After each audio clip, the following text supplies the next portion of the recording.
Um, I want to say there's less pressure and there's more camaraderie. Do you feel you have to carry the Iron Man movies in a way that you don't when there's lots of you? It just comes down. It's just a matter of schedule. I mean, when you're in every shot of something, you know what I mean. Well, it's kind of like doing your own show. You know what I mean? It's not like someone saying, "Hey, I'll do the next interview for you." So you forget. You want to still make sure that you have your arc and your moments, but you're not responsible for the narrative of the whole thing. So it's kind of great. And I genuinely like all the other folks, so that helps. Were you a superhero fan as a child or as a teenager, or? I suppose as a Westerner, as an American, it's just so part of the kind of kid culture, I wasn't like a nerd about it or anything, but I'm definitely all the old TV stuff and the comic book stuff has influenced me. Iron Man is such a different superhero, though, isn't he? In that he's self-made, Sure. he's arrogant in a very appealing way. Right.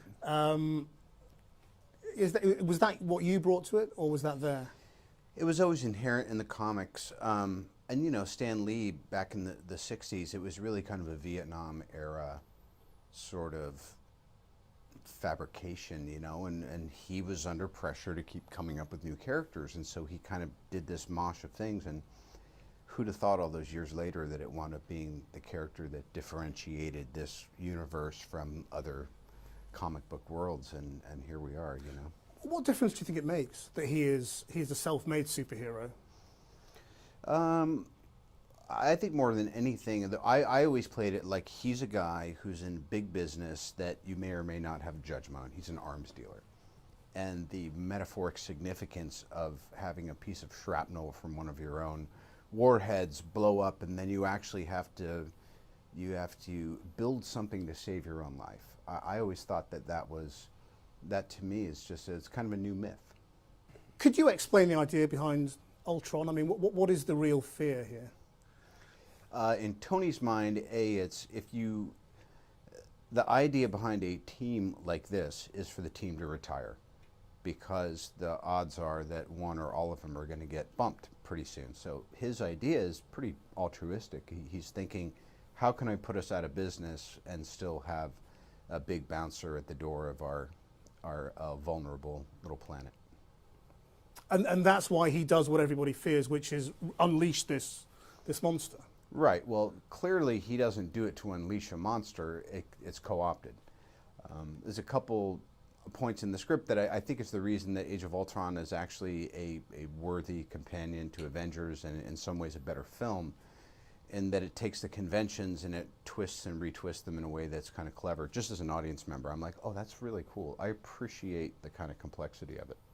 And what do you think of the obvious parallels being made between you and Iron Man? At this point, it's natural, but if you'd asked me in the first Iron Man, I'd be like, "That's me." And now I've realized that of course it's not. I'm not saying that I'm such a fantasist that I felt like I was Tony Stark, but I felt like it was my persona. But none of us are our personas. But he's becoming a much more likable character as well, isn't he? I suppose a better so. Man. Yeah, he's becoming a better guy. In a way that you are as well, I suppose. Sure.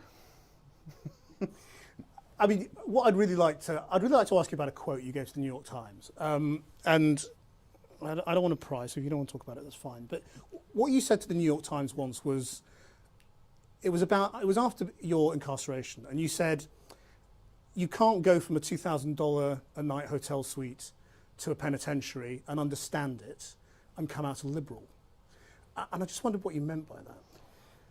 Well, the funny thing is, and I appreciate your point of view, things that you said 5-7 years ago, or things you said in an interview that made sense to you at the time, I could pick that apart for 2 hours and be no closer to the truth than I'd be giving you some half-assed answer right now.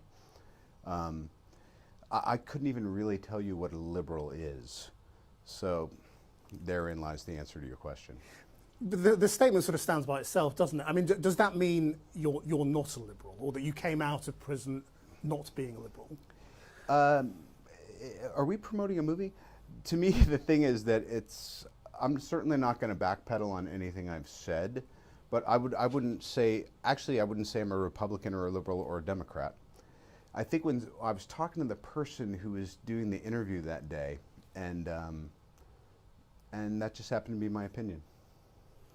That's the nice thing, is you can have opinions and they kind of change and flow. Yeah, well, that's life and that's growing older, I suppose, isn't it? Yeah. I mean, you say we're promoting an interview, I mean, promoting the movie. I mean, obviously you're doing a promotional round of interviews, and that's why we're talking about the movie. But we also would like to talk a little bit about you, and I don't know how comfortable you are, you know, talking about yourself at the moment. You have as much time as anyone else will. Yeah, well, okay, well then let me just ask you a few more questions, and you can answer them if you want to, and not if you don't want to. I mean, So only got this much left anyway. well, I think we've got 3 more minutes on our agreement. Your foot's starting to jump a little bit. You better get to your next question.